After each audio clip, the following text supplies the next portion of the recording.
El 11 de septiembre del año 2001 ocurrió uno de los peores momentos que el mundo ha visto. Destruction is even more than a big plane because you're talking about taking out steel, the heaviest caliber steel that was used on a building. I mean, these buildings were rock solid. A las 8:46 de la mañana, un avión chocó contra una de las torres del World Trade Center. Las personas presentes no pueden creer lo que están viendo. Víctimas del miedo por lo que está sucediendo y sin que nadie lo esperara, a las 9:03 de la mañana, un segundo avión impactó contra la torre sur, desatando el caos completo. Second plane just crashed into one. Stop it! A second plane. That's two to the building. So it's a terrorist attack, isn't it? That's what they're saying. It's gotta be. Sin embargo, la historia de las Torres Gemelas no empezó cuando el avión impactó contra las torres. Ni siquiera empezó cuando los 19 secuestradores abordaron sus aviones. Empezó antes de su construcción. Para entender cómo llegamos al 11 de septiembre del 2001, hay que retroceder hasta los orígenes de qué eran las Torres Gemelas, como los orígenes del mismo odio. El World Trade Center era un complejo financiero conformado por 7 edificios y una estación de tren. Lo más destacado del complejo eran las dos torres de 110 pisos cada una, que dominaban el paisaje por completo de la ciudad de Nueva York. La idea de construir este complejo la dio David Rockefeller con la intención de revitalizar un distrito financiero en decadencia, en un momento donde muchas de las empresas sacaban sus oficinas de esta ciudad. Las Torres Gemelas buscaban anclar a estos empresarios y que las personas volvieran a creer en la economía de Nueva York.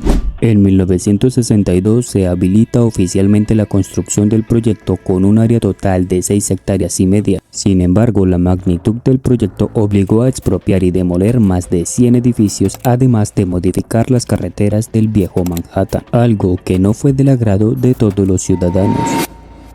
El arquitecto que se eligió para el proyecto de las Torres Gemelas fue Minoru Yamasaki. Él diseñó un sistema tubular que buscaba darle mucha altura a las torres, pero manteniendo el interior libre de columnas.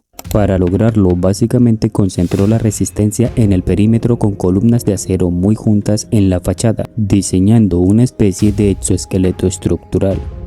Además, en el interior había un núcleo central de columnas donde estaban los ascensores y las escaleras. Esta construcción le daba una rigidez increíble al edificio para soportar los vientos y la carga vertical, pero también era su punto más débil, porque técnicamente las vigas que soportaban la mayor parte de las torres estaban casi en su exterior, algo que más adelante será muy importante.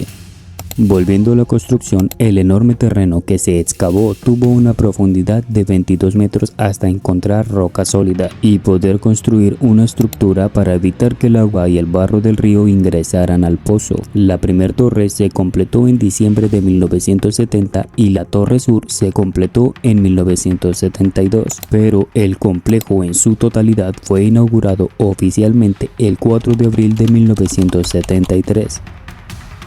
Cada edificio constaba de 110 pisos en total, contaban con 104 ascensores y más de 21.800 ventanas por cada torre. El edificio funcionaba como una ciudad dentro de una ciudad. Alrededor de 50.000 personas trabajaban en estas torres diariamente, más los turistas que las visitaban. Por dentro eran las oficinas de las empresas más importantes, bancos, aseguradoras, financieras y medios de comunicación. También habían restaurantes, almacenes, bares e incluso algunas oficinas del mismo gobierno. Por esto es que eran tan importantes. Rápidamente se convirtieron en un ícono a nivel mundial y en un símbolo nacional. Así como París tenía la Torre Eiffel, Buenos Aires el Obelisco o Inglaterra el Big Ben, ahora Nueva York tenía las Torres Gemelas. Estas torres fueron escenarios de increíbles hazañas. Por ejemplo, en 1994 el acróbata Philippe Petit se disfrazó de trabajador, subió hasta la terraza, colgó un cable de acero entre las dos torres y caminó de un extremo a otro a más de 400 metros de altura. Y cuando finalmente bajó del edificio fue arrestado por la policía. No obstante, la hazaña más increíble fue hecha por George Willing, un aficionado a las escaladas que después de analizar la estructura de las torres, decidió trepar los 110 pisos con sus propias manos. Philip Pettit put on just about 2 years ago. A man climbed straight up the side of a World Trade Center tower. The challenge wasn't actually the designing and building of the devices that I used, and just getting myself psyched up for the climb. That's what the real challenge was. Once I started going up, it was pretty straightforward and rather. Después de esto fue sancionado con una ligera multa. 3.5 hours after he began, Willig stood at the pinnacle, waving to a cheering crowd below. Did police greet him with, "You are under arrest," and read him his rights? No, indeed. They said, "Congratulations." They said, after all, that was some climb. Con toda esta atención, el mundo de Hollywood empezó a replicar sus torres en diferentes películas, diferentes dibujos animados y claro, en Mi Pobre Angelito 2. Estas torres eran un símbolo del poder neoyorquino, un paisaje admirable de la ciudad y un símbolo de poder a nivel mundial. Por eso eran tan importantes. No obstante, esta imagen de poder y dureza se vio afectada por primera vez el 26 de octubre de 1993 cuando una furgoneta cargada con más de 1 tonelada de C4 explotó en el parqueadero subterráneo de la Torre Norte.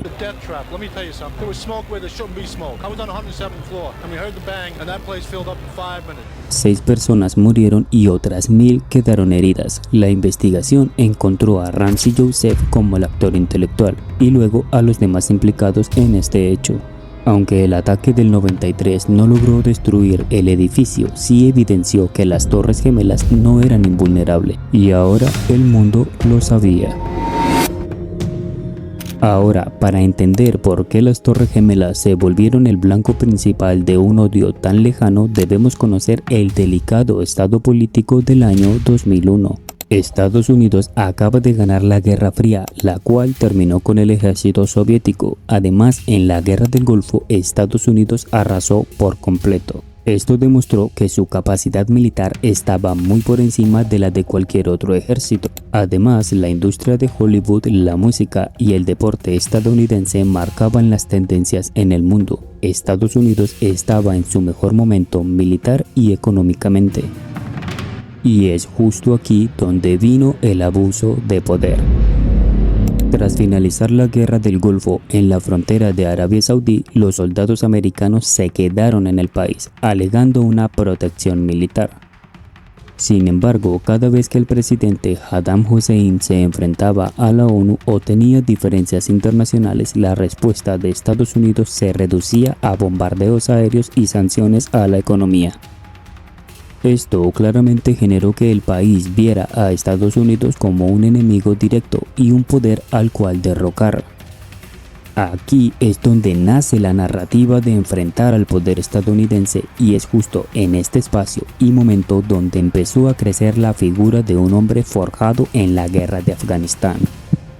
Alguien que está a punto de cambiar la historia de un país para siempre, Osama Bin Laden.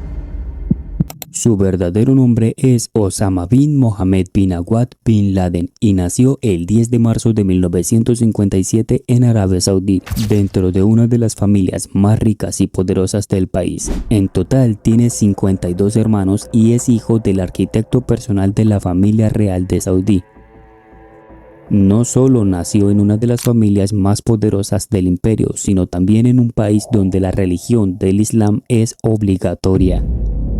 Desde joven, Bin Laden era un gran lector y a diferencia de sus hermanos nunca le gustó la austeridad ni ostentar lujo. Siempre se enfocó en su camino religioso y en la política. Estuvo al frente de una guerra en Irak y fue clave para derrotar a los soldados soviéticos. Sin embargo, su nexo con la guerra es más que todo por su dinero y su poder. No obstante, tras ser rechazado por el gobierno real saudí como ayuda militar, y al mismo tiempo ver que el gobierno aceptó a los soldados americanos, Osama Bin Laden tomó esto como una traición imperdonable. La presencia de infieles en la tierra de Dios era para él una profanación.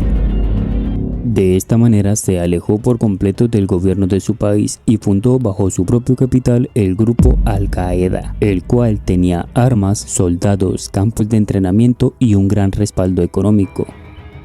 Justo después de esto, Osama Bin Laden amenaza de manera pública y directa a los Estados Unidos, dando inicio por primera vez al conflicto entre Estados Unidos y Bin Laden.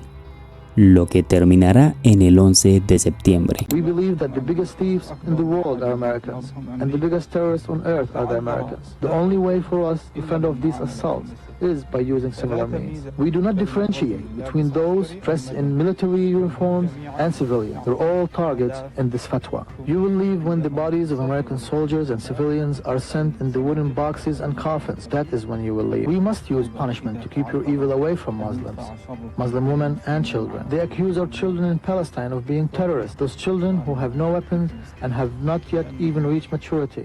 En 1998 se llevaron a cabo 2 atentados de manera simultánea contra las embajadas de los Estados Unidos en Kenia y Tanzania. Osama Bin Laden fue hallado culpable de llevarlos a cabo. Además, en el año del 2000, un barco de la Marina de los Estados Unidos fue atacado con una lancha bomba que dejó 17 soldados sin vida. Nuevamente, la investigación llevó al grupo conocido como Al-Qaeda. Ahora, el hombre Khalid Sheikh Mohammed fue quien inventó la idea de secuestrar aviones para usarlos como armas. Él fue quien presentó la idea de secuestrar los aviones y luego estrellarlos contra diferentes edificios en Estados Unidos. Osama Bin Laden no solo aprobó la idea, sino que la financió y supervisó directamente. El plan fue el siguiente.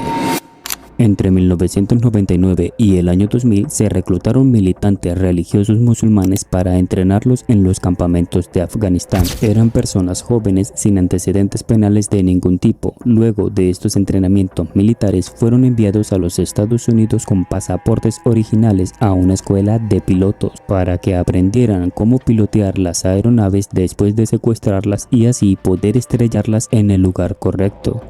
Fue un año de planeación y preparación completa. El objetivo era claro: enseñarle al mundo que los Estados Unidos también eran vulnerables. Y así es como llegamos al día. El 11 de septiembre del año 2001 inició como un día normal, todos creyendo que nada iba a pasar, que la vida rutinaria y monótona seguiría igual, y con la seguridad de que volverían a sus casas como siempre. No obstante, a las 5:45 de la mañana el plan se pone en marcha.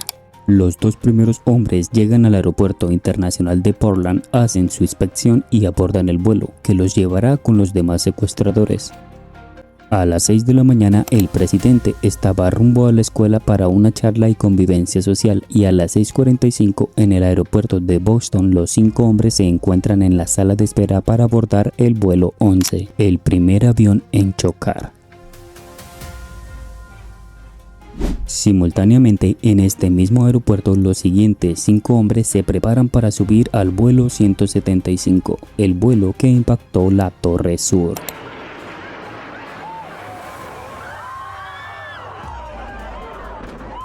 Los 5 hombres encargados del vuelo 77 se encuentran en el aeropuerto de Virginia. Este avión es el que choca contra el Pentágono, y a las 7:15 minutos los 4 secuestradores del vuelo 93 abordan sus aviones. Estos tenían como objetivo la Casa Blanca. Sin embargo, estos secuestradores no llegarán a cumplir su misión, y ahora sabrás por qué. Los 19 hombres habían pasado por la seguridad del aeropuerto sin levantar sospecha, y algo que cabe aclarar es que estos vuelos no fueron escogidos al azar. Los 4 aviones estaban encargados de las rutas más largas, por lo mismo eran los más grandes y los que más gasolina llevaban en sus tanques.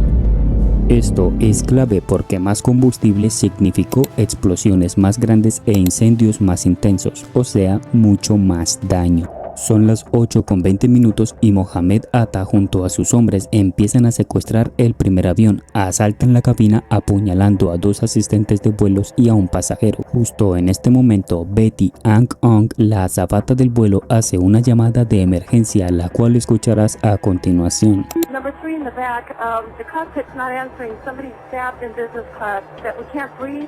I don't know it. Number 1 has been stabbed and our 5 has been stabbed. Can anybody get up to the cockpit? Can anybody get up to the cockpit? We can't even get into the cockpit. We don't know who's up there. And this is flight 11? From where to Flight where? 11. Have you guys called anyone else? No. Somebody's calling medical and we can't get a doctor. Ya son las 8:40 de la mañana y los otros 2 vuelos ya fueron secuestrados, esto para no dejar tiempo alguno de reacción. Exactamente 6 minutos después, a las 8:46, Mohamed Atta, a más de 700 km por hora, estrella el vuelo número 11 contra la Torre Norte.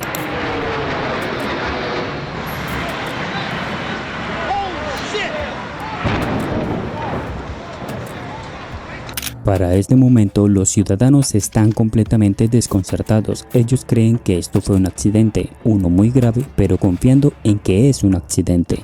Just a few moments ago, something believed to be a plane crashed into the south tower. I just saw flames inside. You can see the smoke coming out of the tower. We have no idea what it was. It was a tremendous boom just a few moments ago. A las 9:03 de la mañana, solo 15 minutos después del primer choque, el vuelo 175 impactó la segunda torre frente a los ojos de todo el mundo. Este avión impactó entre los pisos 77 y 85 a una velocidad estimada de 950 km por hora. La explosión es transmitida en vivo a nivel mundial.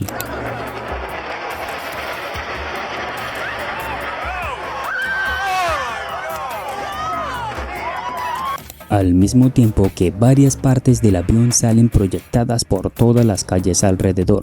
Este segundo impacto confirmaba lo que muchos ya sospechaban. Estados Unidos está bajo un ataque terrorista. Second plane just crashed into one.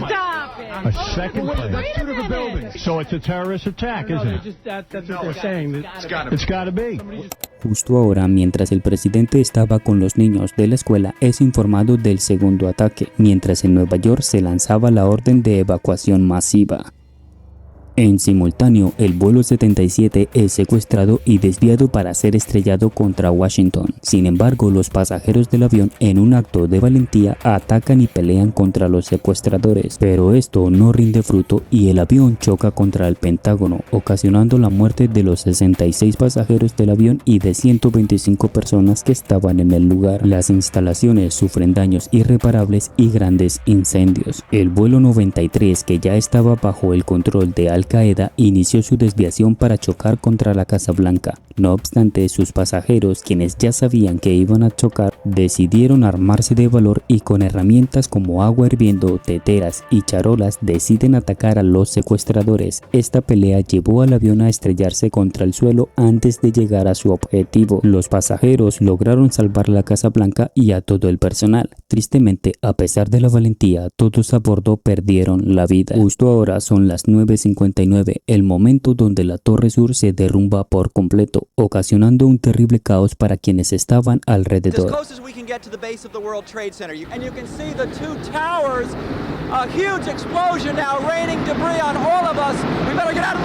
Más de 600 trabajadores y bomberos murieron de inmediato. Las personas eran sepultadas en escombro, cenizas y polvo. A las 10:28 de la mañana y después de arder en llamas por más de 1 hora y media, la Torre Norte también colapsa. La situación es una completa locura. En menos de 40 minutos, los 2 edificios más grandes de la ciudad desaparecieron por completo.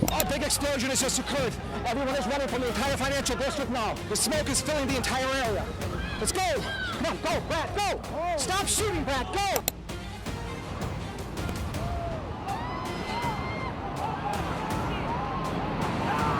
Oh my God!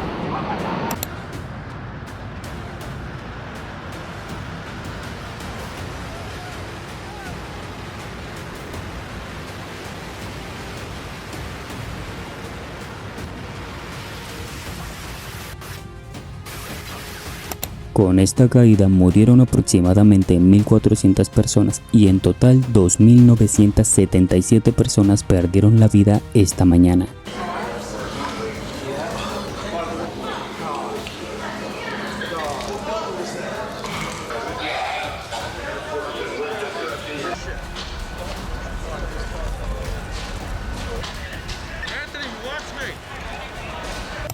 Como dato interesante, el trabajo de investigación forense sigue incluso hasta día de hoy. En agosto del año 2025, gracias a los avances de la tecnología en análisis de ADN, se identificaron 3 víctimas más, pero aún hay más de 800 cuerpos que no han sido identificados. Después de este hecho, el país tuvo que ir a dormir, como si nada hubiera pasado, y al otro día más de 100.000 personas fueron designadas a la limpieza del lugar, todo de manera manual para reconocer los cuerpos entre los escombros. En total fueron 260 días de seguido en este trabajo y más de 1.800 toneladas de escombros. Ahora bien, la tarea de Estados Unidos era encontrar a los culpables de este atroz crimen y hacer que pagaran. El gobierno de los Estados Unidos designó una investigación para rastrear todos los vuelos, tickets de avión y cámaras de la ciudad. Rápidamente conectaron las pistas de la investigación con un nombre en particular: Osama Bin Laden. En principio, Osama declaró no tener nada que ver con el atentado del 9/11. Sin embargo, en 2004, en medio de un comunicado oficial, informó a nivel mundial que la organización Al-Qaeda era la mente detrás de las Torres Gemelas, como muestra del poder y la rebelión. Es justo ahora que los Estados Unidos tienen la cara y el nombre de a quién hacer pagar, pero cuando la investigación se aprobó, Osama Bin Laden desapareció. Pasaron casi 10 años para que un error por parte de uno de sus trabajadores permitiera la ubicación de Bin Laden. Esta ubicación se dio por medio de una llamada que los llevó a una casa de 3 pisos, con muros de 5 metros de alto con alambre de púas, sin servicio de internet ni teléfono, y una casa que no sacaba la basura sino que la quemaba en el patio. Tras varios meses de vigilancia se logró identificar a Bin Laden paseando por el perímetro y, como dato curioso, la casa donde se escondía el mayor terrorista estaba a unos pocos metros de la base militar de Pakistán. La operación se llevó en completo secreto en la madrugada del 1 de mayo. Los soldados ingresaron por el patio, aseguraron los 2 primeros pisos y al ingresar al tercer piso, según la declaración oficial, vieron a un hombre alto y delgado que identificaron como Bin Laden y sin avisar le dispararon en el pecho y en la cabeza. Recogieron su cuerpo y el material probatorio para luego escapar en los helicópteros. Tras identificar el ADN y huellas dactilares, el presidente Obama le informa al mundo que Osama Bin Laden había muerto.